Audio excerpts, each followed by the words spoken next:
Hello everyone, আশা করি আপনারা সবাই ভালো আছেন।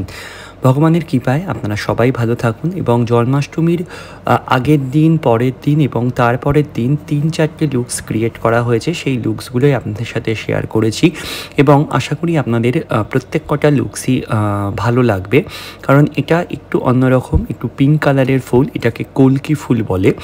এই ফুল দিয়ে ভগবানকে আরতি করা হয়েছিল এবং যেহেতু মাঝরাতে আমরা প্রসাদ ডিস্ট্রিবিউট করতে পারিনি, পরের দিন প্রত্যেকের বাড়িতে প্রসাদ ডিস্ট্রিবিউট করেছিলাম এবং এখানে একটা অসাধারণ কৃষ্ণ মন্দির উদ্বোধন করা হয়েছিল। সকালে আমি সেখানে ভিজিট করেছিলাম, অফিসে যাওয়ার আগে, এবং পুজো দিয়েছিলাম।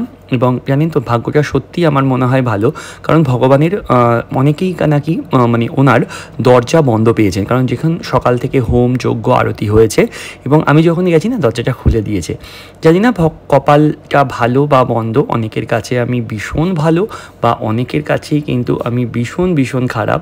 কার কাছে ভালো বা কার কাছে মন্দ আমার জেনে কোনো কাজ বা কর্ম নেই।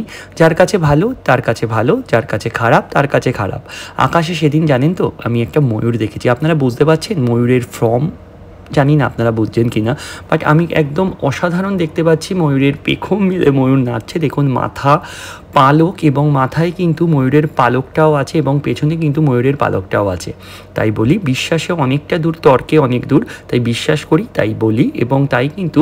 এবং নন্দোৎসবের দিন কিন্তু মা মনসার পুজো ছিলেন। আমার বাবা যখন ছিলেন, জীবিত ছিলেন, তখন কিন্তু উনি বাড়িতে মনসা পুজো করতেন। যেহেতু বাবা মারা গিয়েছেন অনেকটা বছর আগে, আমি অনেকটা ছোট ছিলাম, সেইভাবে আমার বাবার কথা মনেও নেই, সেহেতু আমি সেইভাবে মনসা পুজো কোনোদিনও দেখিনি। কিন্তু বড় হয়ে যাওয়াতে আমার বাড়ির লোক বা আমার ভগবান বলেন যে মন্দিরে গিয়ে পুজো দিয়ে আসো, এবং আমি কিন্তু সেই মন্দিরে গিয়েই পুজো দিয়ে আসি। এবং একটা পুজো নয়, আমি অনেকগুলো সেদিন মন্দিরে গেছিলাম। আসুন আপনাদের সাথে সব মন্দিরগুলো শেয়ার করি। এবং মনসা দেবীকে বলা হয় বিশ্বহরি।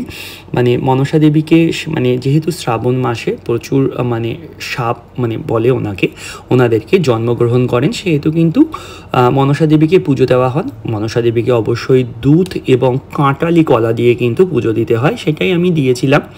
যারা মানে তারা মানে, যারা মানে না তারা মানে না, বাট আমি মানি তাই দিই, এবং মানি বলেই বা আমি জানি বলেই মানি। যারা জানে না তারা মানে না।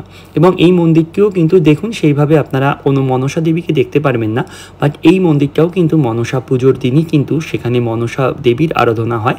এবং এটি একটি সাধুর ছবি আছে, ইনি মনসা দেবীর কৃপা পেয়েছেন। এবং এটি আরেকটা মন্দির, এখানে মনসা দেবী স্বমহিমায় বিরাজ হয়। এখানে মনসা দেবী কালী এবং কালী ঠাকুর এবং শীতলা মা আছেন, কৃষ্ণ রাধাও আছেন। এবং যেহেতু বাল্যভোগ বা নন্দোৎসব ছিল, নন্দোৎসবে কিন্তু অনেকে পায়েস বা নানান ধরনের খিচুড়ি করে, বাট আমাদের কিন্তু আগের দিন পায়েস, যেহেতু 4-5 ধরনের পায়েস করা হয়েছিল, সেদিন আর আমরা পায়েস দিইনি। সেদিন আমাদের দেওয়া হয় হচ্ছে, যেহেতু আমার ঠাকুমার অর্থে আমাদের গোপালটা পাওয়া, বা গোপালেরও স্টোরি আছে, আমি আপনাদের সাথে একদিন শেয়ার করব।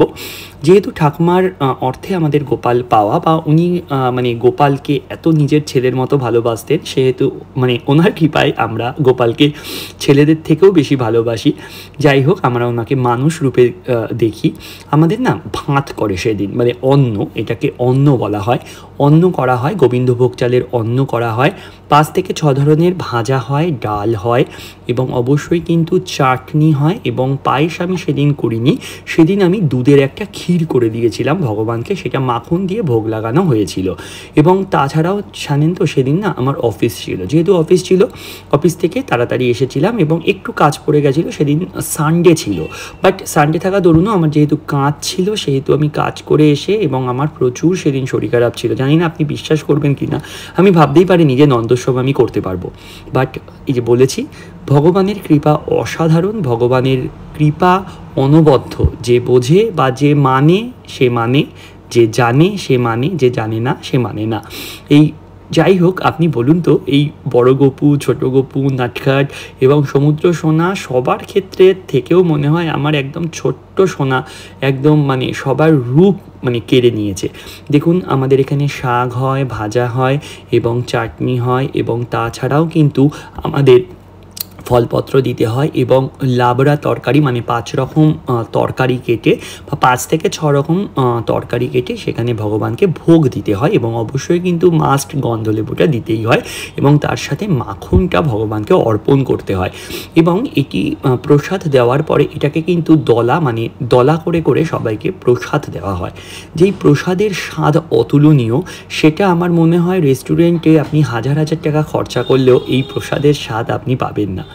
আমার মনে হয় না, আমার মতো অনেকেরই মনে হয়, কারণ যারা প্রসাদ গ্রহণ করেন বা ভগবানের প্রসাদ কিন্তু বা গোপালের প্রসাদ কিন্তু অ্যাকচুয়ালি বাচ্চাদের দিতে হয়।